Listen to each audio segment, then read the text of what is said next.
1절로 에베소서 5장 15절에서 20절, 에베소서 5장 15절에서 20절의 말씀 우리 한 절씩 교독하겠습니다. 그런즉 너희가 어떻게 행할지를 자세히 주의하여 지혜 없는 자 같이 하지 말고 오직 지혜 있는 자 같이 하여 세월을 아끼라 때가 악하니라. 그러므로 어리석은 자가 되지 말고 오직 주의 뜻이 무엇인가 이해하라. 술 취하지 말라. 이는 감사한 뜻이니 오직 성령으로 충만함을 얻으라. 시와 찬송과 신령한 노래들로 서로 화답하며 너희의 마음으로 주께 노래하며 찬송하며 범사의 우리 예수 그리스도의 이름으로 항상 아버지 하나님께 감사하며. 하나님의 말씀입니다. 오늘 우리에게 주신 하나님의 말씀 감사합니다. 오늘 제목만 보면은 오늘 박 목사가 침깨나 튀기겠구나, 뭐 앞에 계신 분들 좀 조심해야 되겠구나, 이렇게 생각 들 수 있습니다. 저는 한의사는 아니지만 침이 많습니다. 조심하시기 바랍니다. 그래도 오늘 뭐 제목만 봐서 알겠지만 여러분들 왜 성령 충만해야 되는지 여러분들이 이미 알고 계세요. 그리고 그 성령 충만을 간구하고 계시는 줄 또 압니다.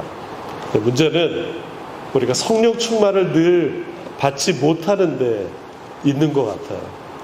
간구하지만 또 내가 바라고 있지만 때때로 세상 가운데서 몰려오는 많은 어려움 가운데서 우리가 현실에 좌절하고 부딪힐 때가 많이 있습니다. 우리는 성령 충만이 구호로 그쳐서는 안 될 것이에요. 성령 충만 안 하는 것보다 낫지만, 그리고 악령 충만보다는 낫지만 우리가 간구하는 이 소망이 끊이지 않아야 될 줄 믿습니다.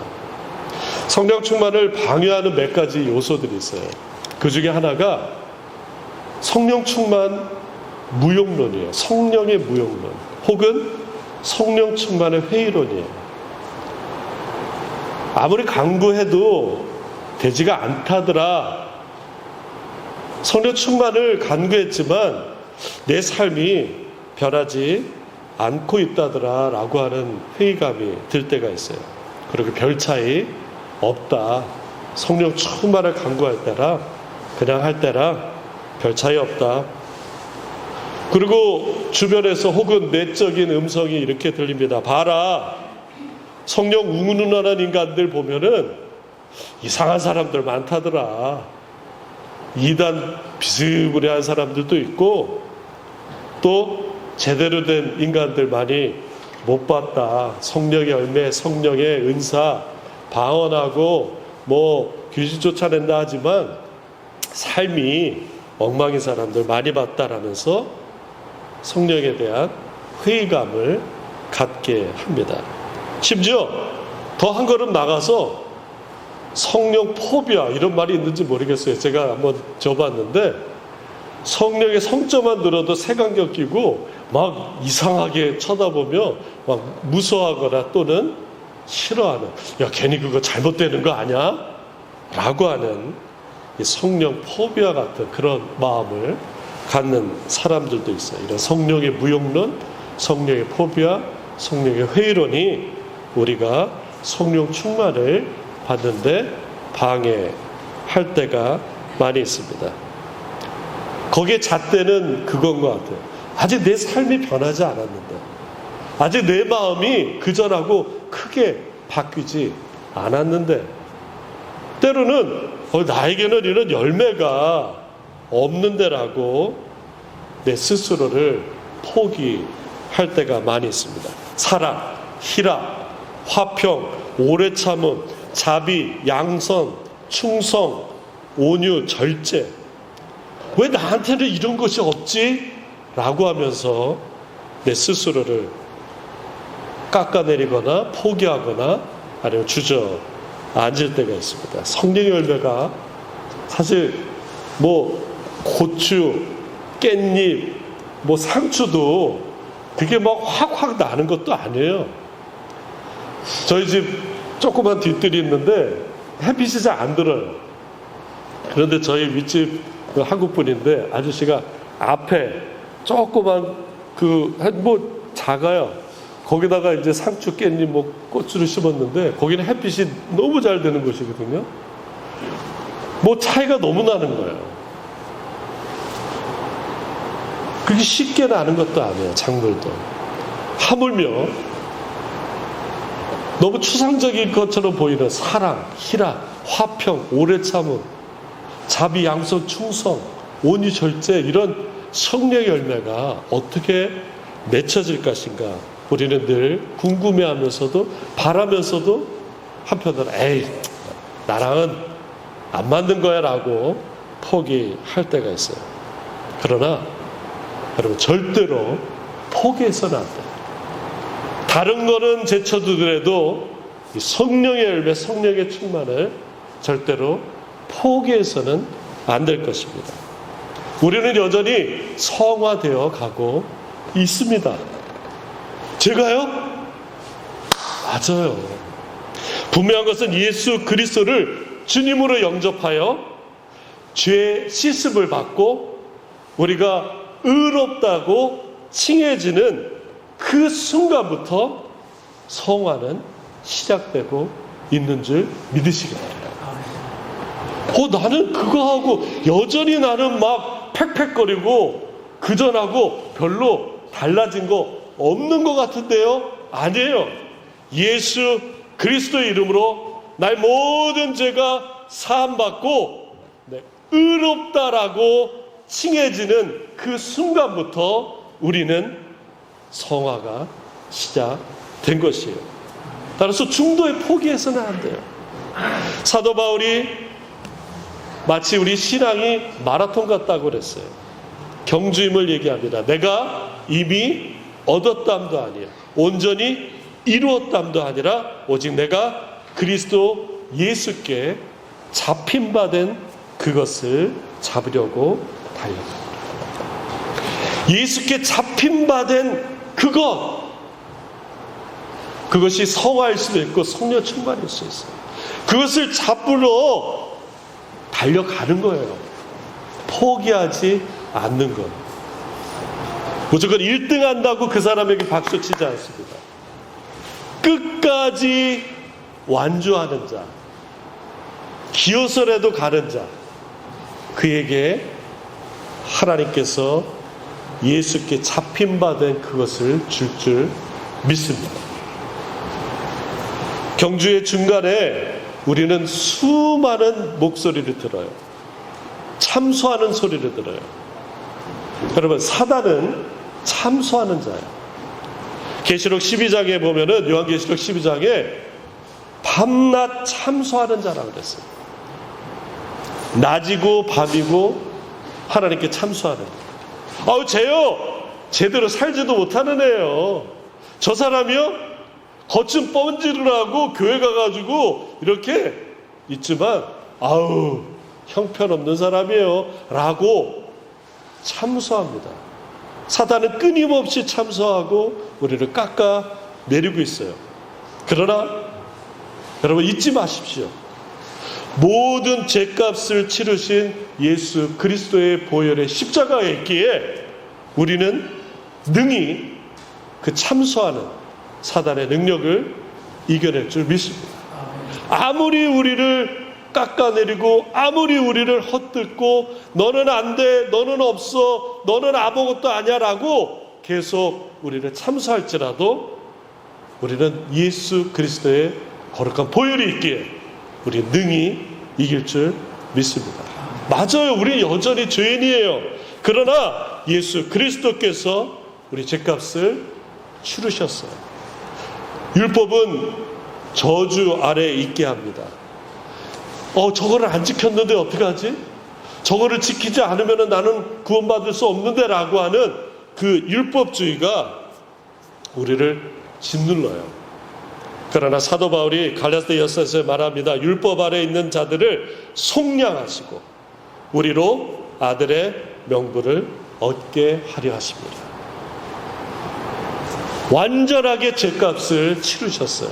완전히 그 랜섬, 그 볼모로 잡혀 있는 그 값을 완전히 치러 주신 것이에요. 갈라디아서 3장 13절에 또 말씀합니다. 그리스도께서 우리를 위하여 저주를 받은 바 되사 율법의 저주에서 우리를 속량하셨으니 기록된 바 나무에 달린 자마다 저주 아래 있는 자라 하였습니다. 사도 바울이 거듭 우리에게 자유를 선언하고 있는 거예요. 누구로 말미암으면 예수 그리스도의 거룩한 보혈로 말미암아. 그러나 사단은 끊임없이 이 귀중한 복음의 능력을 망각하게 해요. 착각하게 해요. 야, 너는 그냥 육신으로 왔으니까 육신으로 살다 육신으로 죽는 것이 순리야. 영은 무슨 영이야. 그냥 그대로 살라고 끊임없이 속삭여요. 그래서 우리 스스로 내 자신이 포기하게끔 하는 것입니다. 여전히 과거의 죄짐을 지고 살도록 계속 종용하는 거예요. 성령 충만은 옵션이 아니에요. 미국 발음으로 해야 되나? 미국사니까 옵션이 아닙니다. 필수. 우리가 성령 충만을 반드시 받아야 할 이유는 성령 충만이 성령이 구원과 연결되어 있기 때문에 그렇습니다. 오늘 우리가 에베소서 말씀을 읽었는데요. 에베소서의 전체의 주제는 교회와 구원에 관련된 이 사도 바울의 편지예요. 에베소 교회는 이방인들과 또 유대인들이 섞여서 신앙생활을 했던 곳입니다. 당연히 유대인들이 어떻게 주장하냐면은 율법을 준수해야지만이 구원을 얻는다라고 강조하고 있어요. 예수도 믿지만 율법을 어기면은 구원에서 떨어진다라는 거예요. 우리 16절과 우리 17절을 우리 같이 다시 한번 읽겠습니다. 시작. 세월을 아끼라 때가 악하니라. 그러므로 어리석은 자가 되지 말고 오직 주의 뜻이 무엇인가 이해하라 말씀하고 있습니다. 때가 악하기 때문에 성령 충만을 받아야 된다는 거예요. 주의 뜻을 분별하기 위해서 성령 충만을 받아야 된다는 거예요. 우리가 예수 그리스도를 의지하지 않고 세상의 풍습, 율법, 그리고 다른 것을 의지하는 것은 우상 숭배와 같은 것이에요. 우상 숭배가 무엇입니까? 하나님 이외에 의지하는 것, 하나님 이외에 믿는 것이 우상 숭배예요. 눈에 보이는 것이나 보이지 않는 것이나 의지하는 것은 무너뜨려야 됩니다. 버려야 됩니다.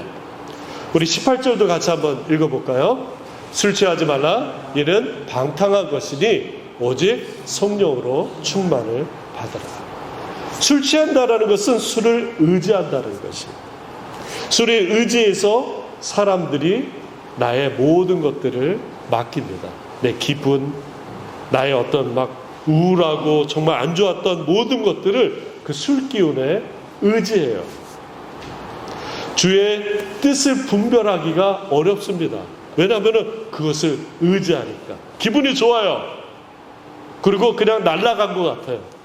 그러나 주의할 것은 술은 중독성이 있기 때문에 계속 의지하게 만들게 됩니다.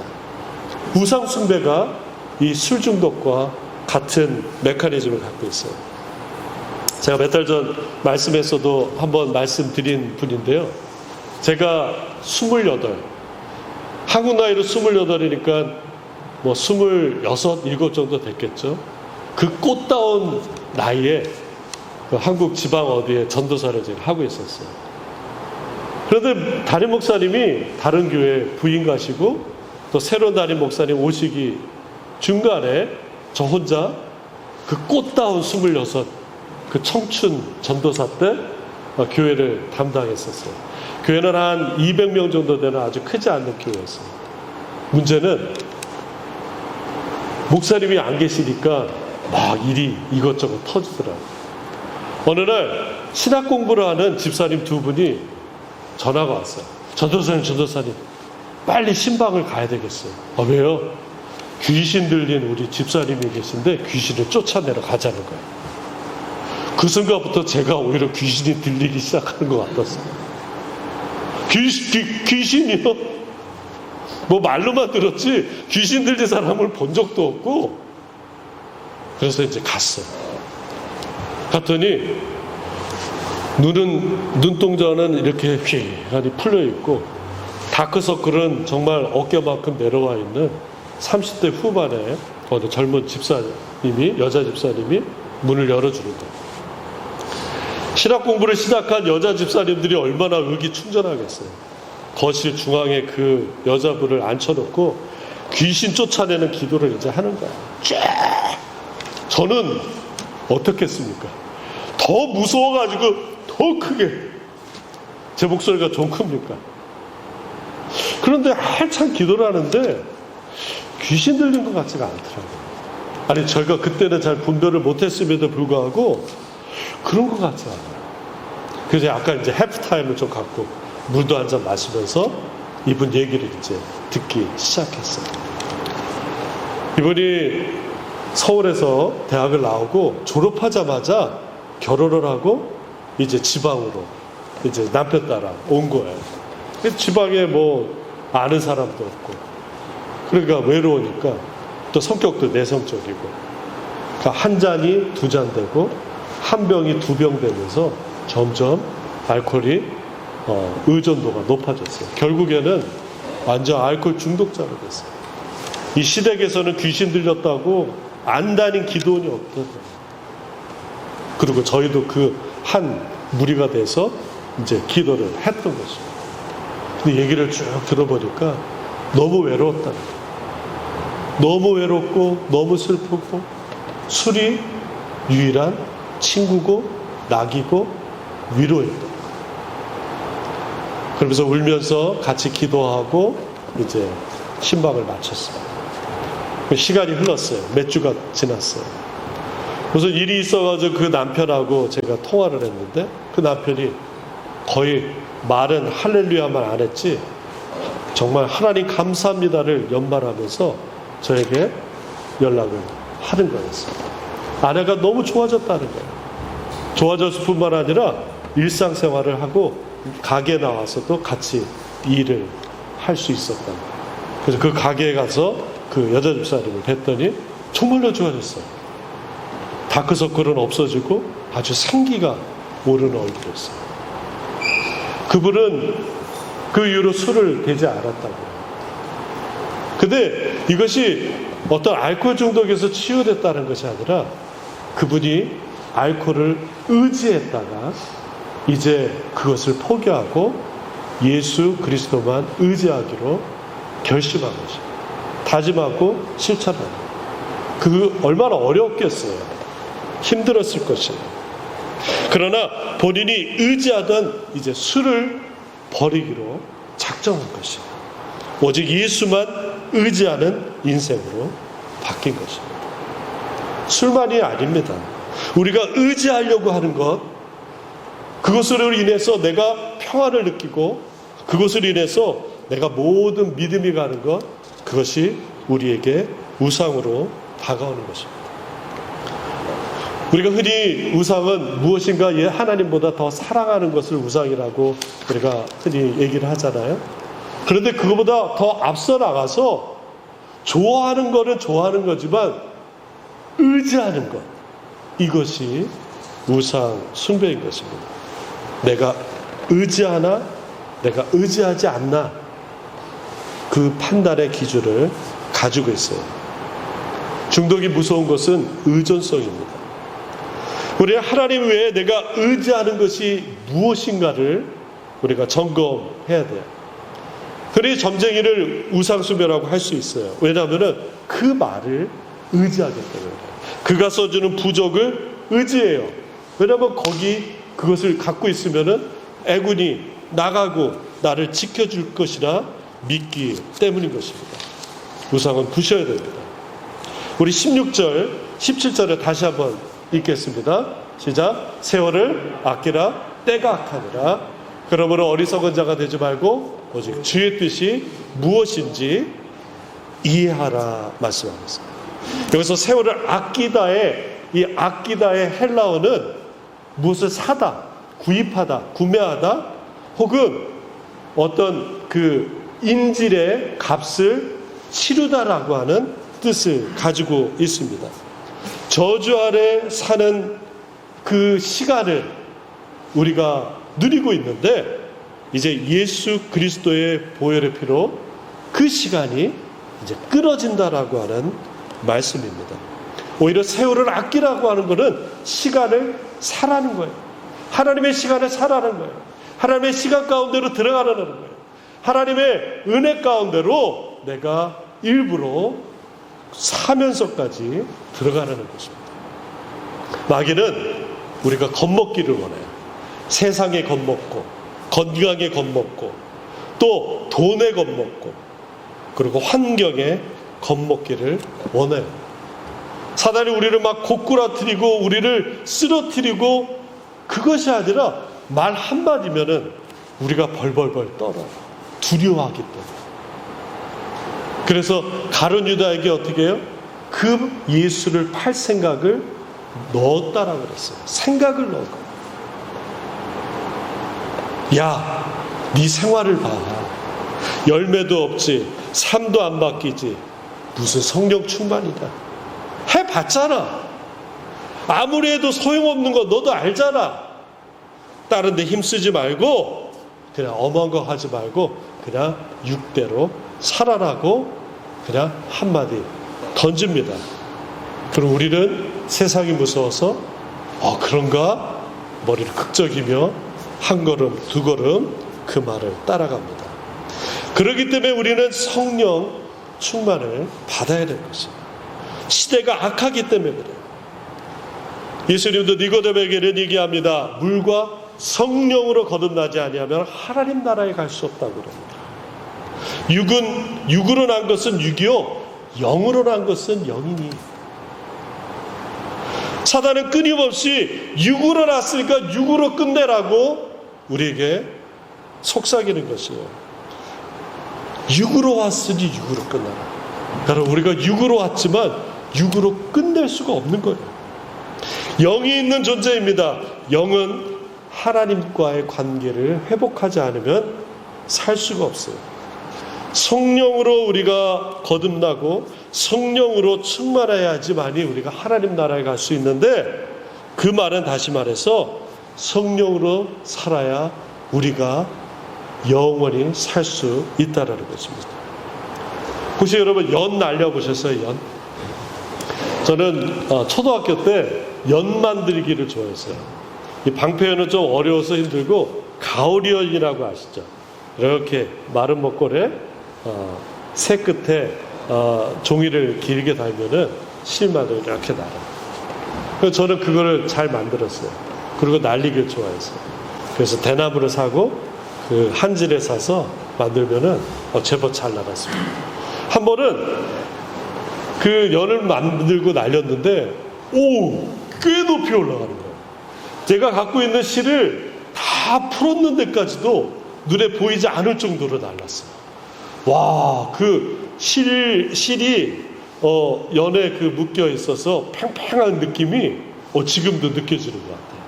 그런데 어느 순간 갑자기 그 팽팽하던 그 느낌이 후루룩 먼지처럼 연기처럼 사라지는 거예요. 연이 떨어졌어요.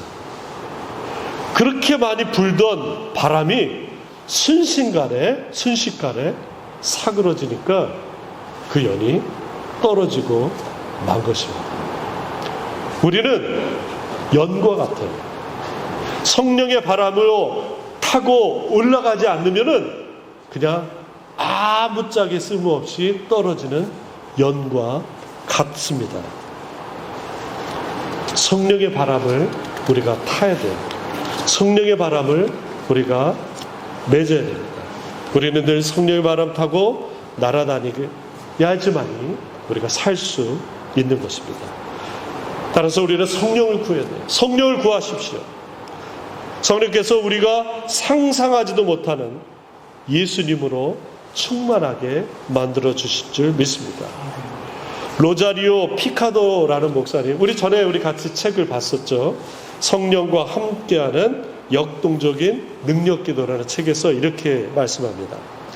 그리스도인들은 종종 자기 유익을 위하여 물질적 이익이나 재정적 이익을 바라며 하나님의 축복을 바라고 있습니다. 심지어 자기 유익만을 위하여 기도하기까지 합니다. 그러나 예수님의 제자가 받은 기적적인 성령의 자원은 개인의 유익만을 위해 쌓아두는 것이 아닙니다.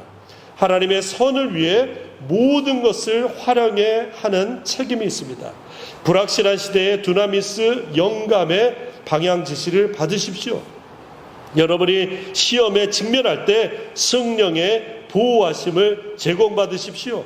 성령과 함께 능력 기도를 통해서 하나님의 권위 아래 책임감 있는 삶의 모습을 이루십시오.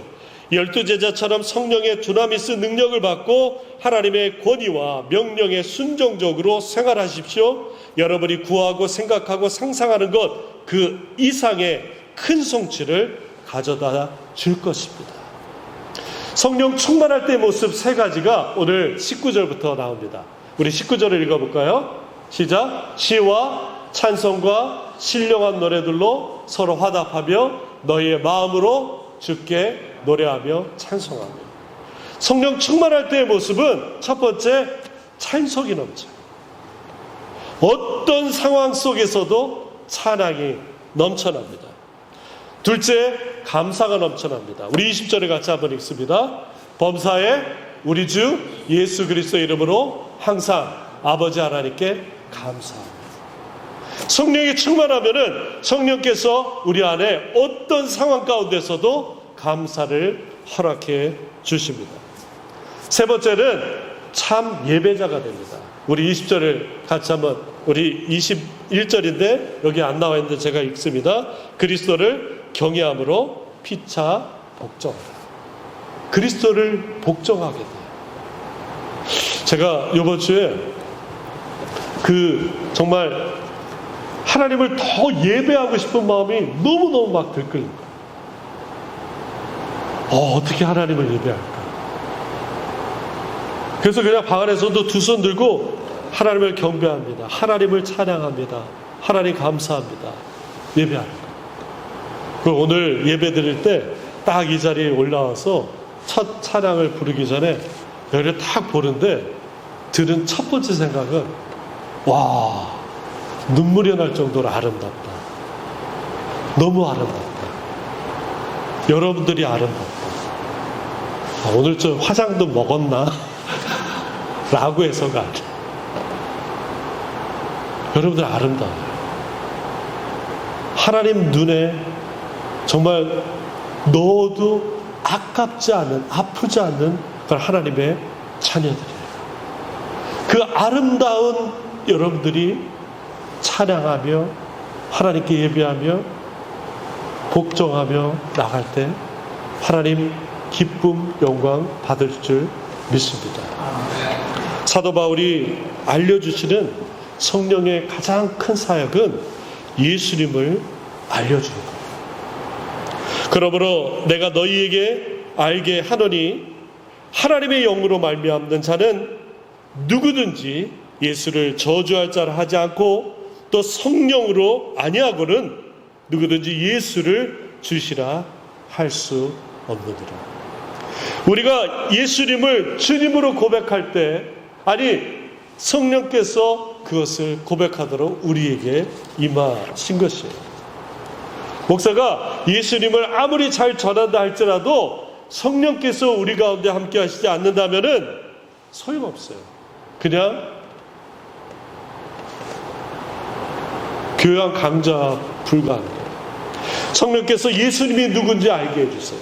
성령께서 왜 내가 예수를 위해 살아야 되는지를 알게 해주시는 거예요.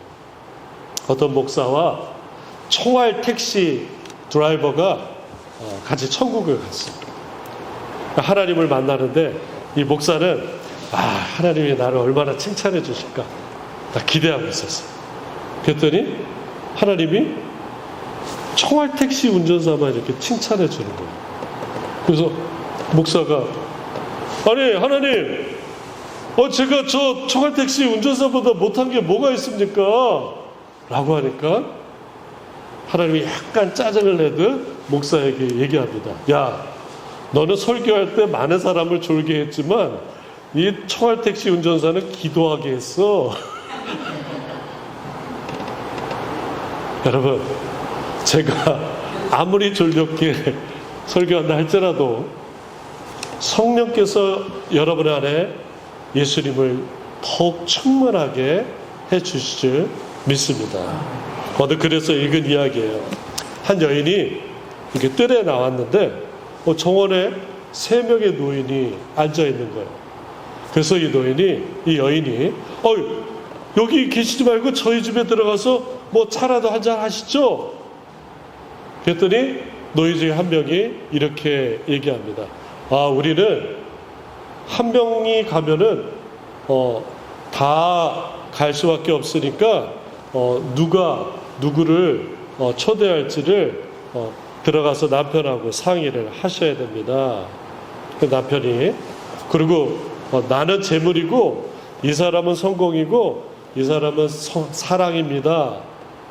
누구를 초대할지 그렇게 선택하십시오. 그랬더니 각각 한 사람만 들어갈 수 있다고. 그러니까 그 한 사람만 선택해달라고 하는 거예요. 그래서 집에 들어가서 이제 남편하고 얘기했더니 재물하고 성공하고 사랑이 있는데 누구를 모실까요? 그랬더니 남편이 그야 재물이지. 돈이 최고지. 재물을 오라고 해요. 그랬더니 부인이 나는 성공이 오고 싶은데 성공이 오면은 다른 것도 다 올 것 같은데 그러면서 막 언성이 높아지고 싸우기 시작했어요. 그랬더니 이렇게 옆에 있던 며느리가 아버님 어머님 싸우지 마시고요. 이렇게 싸우는 것보다는 화목한 게 좋으니까 사랑을 드리는 게 좋을 것 같아요. 그래서 한참 싸우던 부부가 그래 또 이거 하고 싸우면 안 되지. 그래서 며느리 그냥 얘기를 들읍시다 하고 나가서 그러면 우리는 사랑을 모시겠습니다.